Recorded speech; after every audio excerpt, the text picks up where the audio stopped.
so much, Dr. Ojwang, just taking stock of the road that has been traveled so far and the work that still lies ahead. And once again, a call to action to everyone out there, all of those companies to get involved.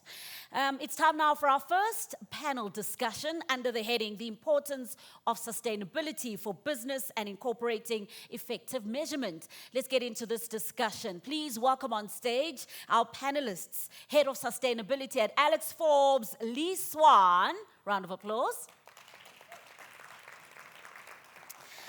We've got the Head of Institutional Trade Finance at Investec, George Wilson.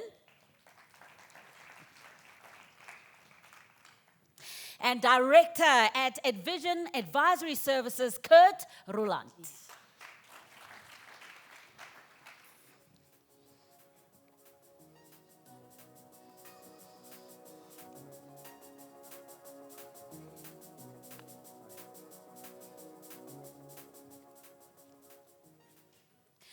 Thank you so much for being a part of this all-important conference and being a part of our very first panel discussion. Kurt, I'm going to start off with you. Can you share with us how it is that businesses can move away from this narrow definition of sustainability to a more holistic approach? Yes, I can. Thanks very much, Carol, and thanks a lot also for Topco Media to offer me the opportunity to talk to this conference. First of all, it's true that a lot of companies are currently very focused on environmental areas. So when we get a call, it's mostly around, can you help us with scope 1, 2, and certainly now around scope 3. However, if you look at the current regulatory standards, like for instance the ISSB or the ESRS, the European Sustainability Reporting Standard, that has come into figure in Europe, they are looking much broader than only the environmental aspect. And it's certainly the S and the G is also very important, and be it directly and indirectly. So certainly on one of the elements that a company should do when they start is to do a materiality analysis or assessment, where you can find out which elements are important, not only from the E, but certainly also from the S and the G. And we see that certainly in the South African context, and I think the previous speaker already spoke about it, it's regarding communities. If you want to, for instance, have a mining site, it's very important to have community engagement. It's your license to operate. So that we see coming back, and also from a governance perspective, elements like anti-corruption. South Africa has been, some companies has been in the spotlight regarding fraudulent accounting or auditing work. So it's quite important to look into that. So we see that while most companies start with the environmental aspect, they go quite fast also to the S and the G. Lee, can you talk to us about the importance of having a sustainability when you talk about sustainability, but actually having a program for companies, the importance of that and how companies can benefit? Yeah, absolutely. I mean, I can't emphasize enough how important it is to have a robust, appropriate sustainability strategy in place to guide your journey over time. And when we talk about strategy, I think, we often see that actually what companies are doing is actually much more tactical than strategic. So for me, sort of looking at sustainability strategy and really understanding what your strategy is over the long term, say over the next 20 or 30 years, helps to kind of give you a North Star to aim towards. I think where it's quite important, it's helpful to have that in the distance, but what's quite important is how you formulate that strategy. And I think a lot of organizations struggle with this in terms of all the noise. There's a lot of information around sustainability. We've got lots of different reporting frameworks. There's mounting pressure from shareholders, stakeholders, lenders, investors, etc., to communicate and to disclose on sustainability. And so we see a lot of organizations having to do something but not quite knowing where to start, or they've made a start and realized that they haven't been strategic enough. So for me, really, having been through a number of sustainability strategy development processes and having some of the war wounds and scars from those processes, I think for me, it's really about understanding as many of the sustainability issues as you can, putting your strategy together as a team and not just an isolated individual or small group of individuals who are doing it separately from your organization. Really trying to build the strategy for sustainability into the heart of your organizational strategy. But the starting point for me is really saying, out of all this myriad of environmental, social, governance, and commercial information that we may need to take into account for a strategy, how do we decipher what's important and what's not, and what's important over different time frames? And for me, the starting position for a good, robust strategy that will be a helpful guide to navigate into the future, that sort of touchstone that you can keep coming back to in the complexity of the world as you move through time, is really about understanding your stakeholders. And I think this is a process that's often overlooked or done fairly rapidly. If I had to ask anybody in the room, who are your stakeholders, you could probably count them on your fingers and think, great, I've got the full set. But when you spend time actually understanding, identifying properly your stakeholder groups, and not taking just as given what the obvious stakeholders are, you start to find actually that there might be stakeholders in and around your business that are critically important to take into account. So going through that sort of stakeholder identification process, understanding the impact of stakeholders and your impact on stakeholders is quite important.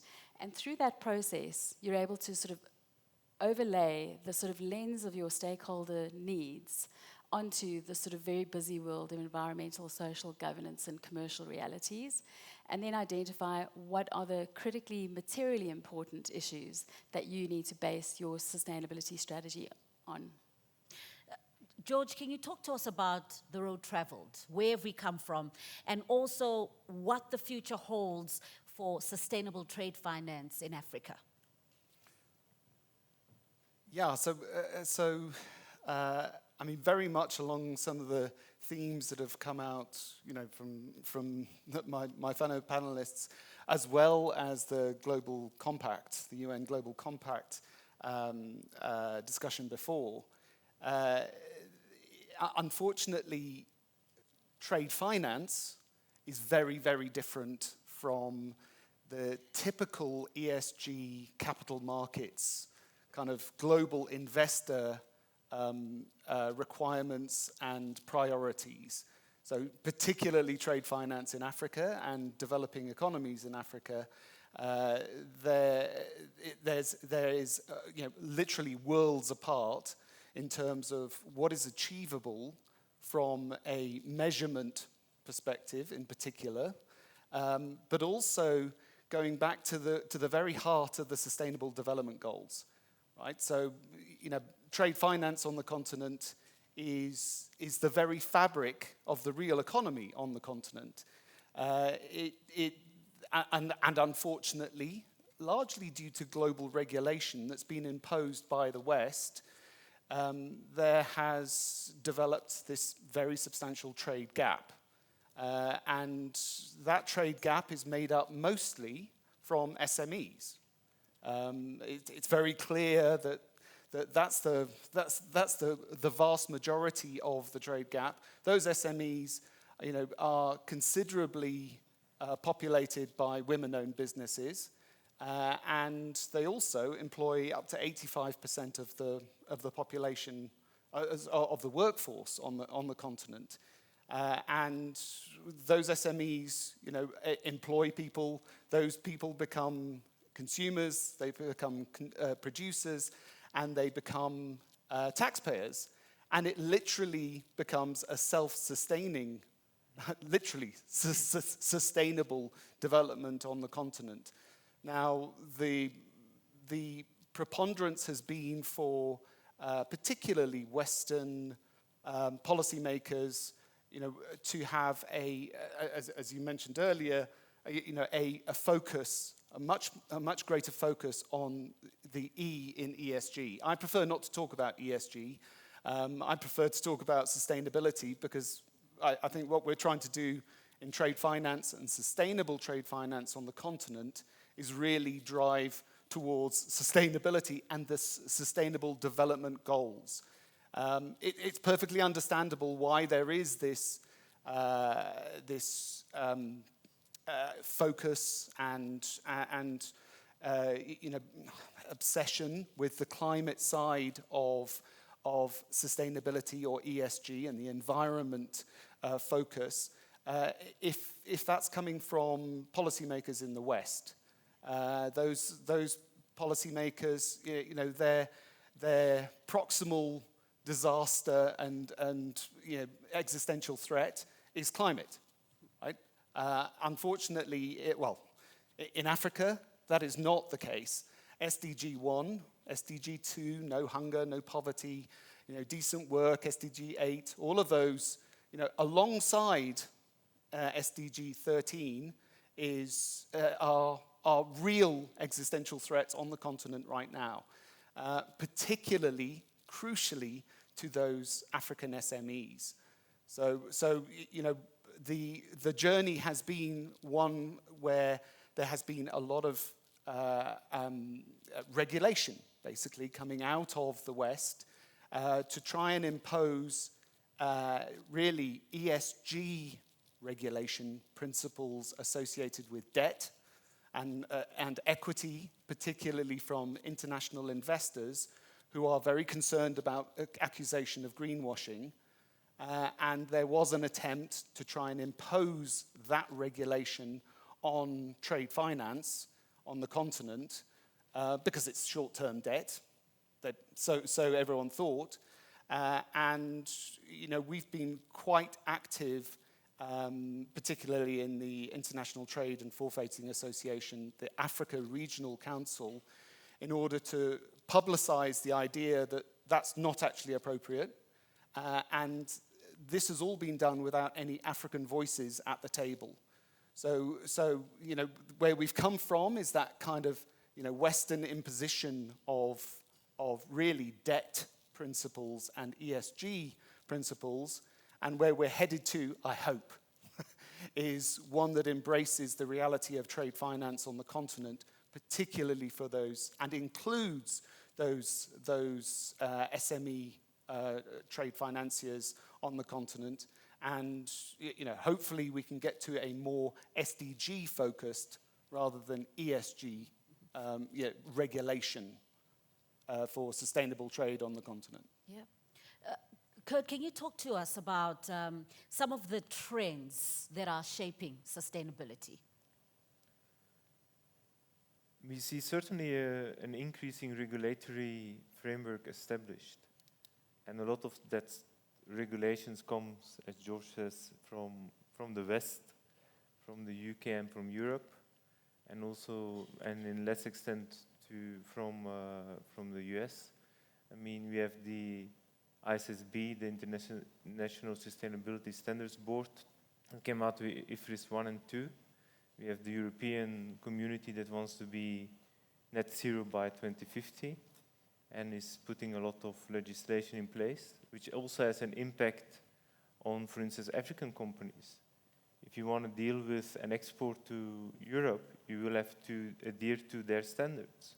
You will have to be taken into account, for instance, the CBAM, the cross-border adjustment mechanism, to keep a leveling playing field between the European companies that are taxed from a carbon perspective and, for instance, companies that are not taxed. But to keep that leveling playing field, your export products will be taxed in line with your carbon emissions, which will then, that's the reason why a lot of companies are focused on the E part, scope 1 and 2 and 3.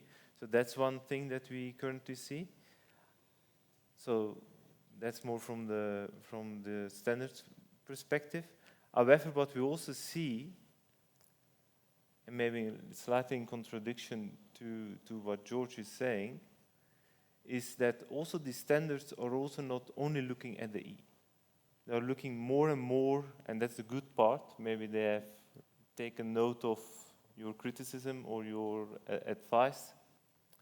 they are taking more and more the sustainability route. So for instance, on the ESRS in Europe, you have the double materiality aspect. And you need to look at your value chains. So not only at your own little company, but what you do upstream and downstream. So from a sustainability perspective, so we see that as a trend. And then the last one is certainly, and that we see certainly in Europe coming up, but also in other countries, more litigation aspects. So if companies saying we do A, and you don't do A, even if you set your targets, there is quite active environmental groupings that will take you to court. And we see that in cases like Shell in the Netherlands, but there are also debates around Cecil. We saw that at the latest annual AGM, that there was a bit of discussion around this, because investors are taking a stewardship role more and more actively. So yeah, so that are the three things that we see happening in the market. So I agree. There is a further problem with the measurement. Right? So not only are a lot of the determinations supposed to happen from the West, as it were, from a very Western confirmation bias perspective, there is an expectation that the regulation imposes some measurement. Now, whether that measurement is on environmental factors or whether it's on socioeconomic factors, the reality is that those measurements are fundamentally subjective. This is something that no one can get away from. If anyone thinks that this kind of measurement is not subjective, all they have to do is look at Tesla. So Tesla was rated by 3 different ESG agencies at the same time, and it was given top, middle, and flat last ESG rating. Now, they all had access to perfect digital data. You can imagine with Tesla, they had access to armies of ESG consultants, accountants, etc. So there was no problem with the information and gathering of the information. The problem was fundamentally in the measurement. And that's because it is, I'm afraid, entirely subjective. And it's not just subjective in each of the measurements. There's particularly on the African continent, when we're talking about business on the African continent, there is very often a conflict, a fundamental conflict, in that pretty much all trade finance on the continent and trade on the continent is sustainable because of its valuable input to the real fabric of the economy in these developing economies. And unfortunately, it often comes at what would be perceived anywhere else as an environmental or climate deficit, right? So although Africa, the entire continent, only contributes just over 3% of carbon emissions globally, there are 600 million people who are without any electricity at all. And 900 million people on the continent use wood, burn wood and animal dung in order to heat their homes and cook their food. So developments such as mining, such as power developments on the continent have a hugely beneficial socio and economic effect under the just transition approach, but then they come with this environmental cost. So you not only have to use absolute subjectivity in order to determine whether each individual aspect is positive or negative according to the SDGs, you also then have to resolve these dialectically opposite, and resolve. Okay, so it's very positive from socioeconomic, it's negative from an environmental perspective. So overall, Is that sustainable or not? Again, that's an entirely subjective decision. And the problem with a lot of the regulation is twofold. Number one, that regulation wants a kind of Western, again, I'm afraid, confirmation bias, a big brother approach where, a third party, usually, Western ESG consultancy, wants to measure and say, yes, this is sustainable or not. The second problem is that they're using entirely kind of a Western perspective, and there's no African context brought into that. So sorry. The other problem is that is fundamentally very expensive. African, it's different if we're talking about Coca-Cola and we're talking about large businesses.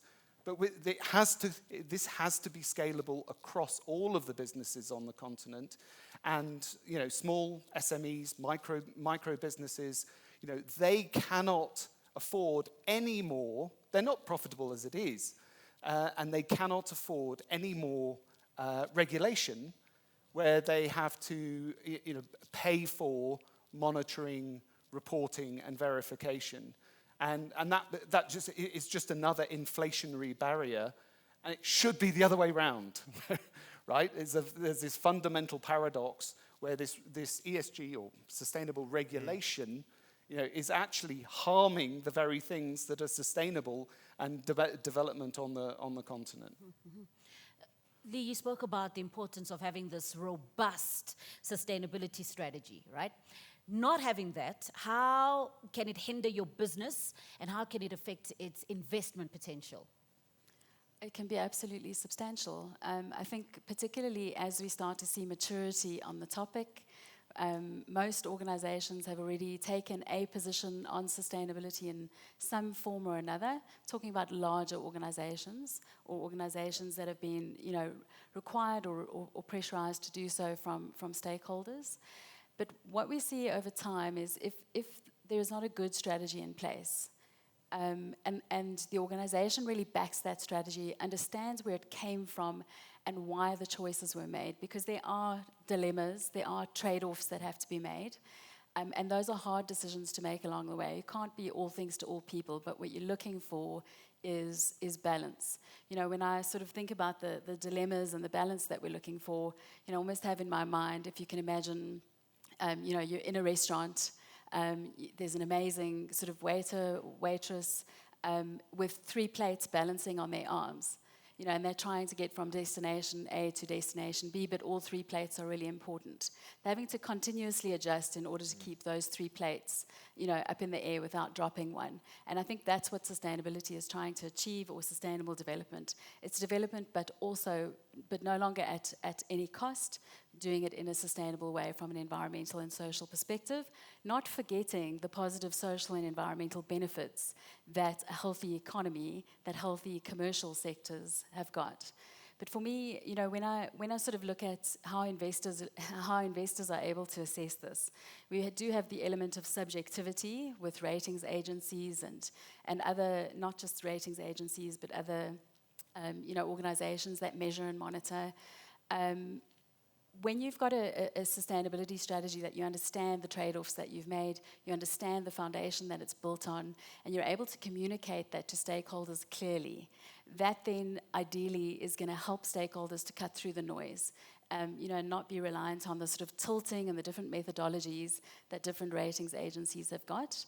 And I think also when we look at it from an investment perspective, and just I guess speaking from the perspective of Alexforbes, those of you who know our business know that a large proportion of our business is generated by advising, doing administration for, and investing on behalf of retirement funds, which clearly has a long-term outcome that we're looking for, well, short, medium, and long-term outcome. So we have a vested interest in making sure that the future is sustainable. And so when we look at organizations and you start to look closely at organizations over time, you're able to see those organizations that are reporting 1 year after the next, but you're not really seeing any real progress. You're seeing great words, excellent marketing material, sort of the right messaging, but no actual delivery, or not enough actual delivery on what they've committed to, or what it is that the direction of travel that they're saying they've got. And year after year, you actually can pick up those that have got a good strategy and that are actually executing on it, versus those that are sort of stuck in that beginning part, where they're not quite sure the direction they're going in, they're sort of clutching at straws. And investors are starting to become quite savvy at that, putting the data issue aside. I think data is one thing, but at really looking and applying their minds and looking closely over time, year on year on year, and starting to track the trends of organizations to figure out whether there's sort of truth and robustness in terms of the actual execution on the ground and what the actual impact of the strategy is for the organization that you're assessing. So it's critically important to my mind. I want to get a comment from all of you on this question, and we'll start off with you, Kurt. Research by Ernst & Young revealing that 80% of investors agree that environmental and social factors offer risks and opportunities, but that companies have not considered these in their business. How seriously, Kurt, are South African companies taking sustainability? It's a very mixed picture when we talk to clients. I mean, last week I spoke to a chairman of a large SME, probably 500 to 1 billion, so it's a large unlisted entity. And one of our consultants was talking to him about the triple Ps, planet, profit, and people, and how great it is to do sustainability and all that stuff. And he cut her quite quickly short and says, I'm not interested in saving the planet. I'm here to make money, and that's my bottom line. I need to comply because I have clients all over the world, from Japan to Europe to the US. Get me my strategy in place, and that's all. Get the basic stuff. So that's one extreme level. But at least he's honest. And you know where, and sometimes you need to take a step, and the first step. And I think, to come back on George's point, they are also a supplier to a lot of international value streams. So they get all these regulations put down by their accountants or by their customers. So, and they don't have the capacity like big companies have to put a whole team of sustainability experts or ESG experts down. So they are probably having 1 or 2 people that have to scramble to put all these things in place. So that's the one level. Then, and there are some clients here in the room, then we have clients that are wanting to lead on a sustainability front. They have put in place the SDG principles. They want to do the right thing, not only from environmental, but certainly also from the communities where they work and have their businesses in. So they are much more ahead of the pack. But I think whoever wants to start with the sustainability or an ESG strategy, take the first step, because it's a journey. It's not something that you will get directly right. It will take 2, 3, 4 years, and you will make, like Lee said, a number of errors, which is typical. And I think also these regulations are constantly changing. And I think they will take more and more in recognition the issues that you also mentioned, George, from an SME perspective, certainly in Africa. But the same is what we also hear from an SME perspective in Germany. We work together with some German consulting companies, and they say the requirements that these smaller SME companies, and small SME in Germany is probably big SME in Africa, have to endure. People can't take it. It's too much. And that's already at a more advanced level than a company in, let's say, Malawi that tries to do their best in getting their products out, in employing local people, in making a profit, as you said. So you see that all over the place. So I think it's more that big companies need to help the smaller companies in assisting them with maybe manpower, with maybe information, maybe with training, if they put requirements down on them so that they can adhere to it. Otherwise, it's too easy. George, also want to get your comments on that. And also, I'm looking at the time here. If you can tell us what the future of sustainability integration looks like. I'll try and be brief. It's not easy for me, but I guess on the first point, across the continent, particularly with the financiers of trade across the 54 countries, 42 currencies on the continent, and millions of SMEs and MSMEs. Just to give you a sense of scale, there are 30.7 million MSMEs in Nigeria alone. Right? So this is an enormous issue. They can only get their trade finance from regulated banks, and FX they can only get from regulated banks in their countries. Those are the only institutions that can KYC them, that can take local currency security over their property, over their inventory, etc. And there's just across all of those. And I've spent a lot of time over the last 15 years talking to African banks about this specific problem, and I'm afraid that there is, particularly out in developing Africa, South Africa is an emerging economy. Malawi is a developing economy. And there is almost a kind of an insouciance about sustainability, about ESG in particular. Not only do the SMEs just think it's irrelevant, so do the banks, so do the regulated entities. It's not helping when it should be.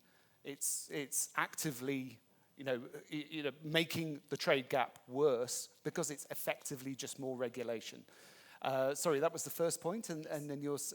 What does the future of sustainability integration look like? So we're really hoping that we can actually have an African voice at the table, and that we can actually go back to the Sustainable Development Goals, using the UN Global Compact as an organizing principle, but actually have Africans making sustainability determinations about African business and African financing of that business.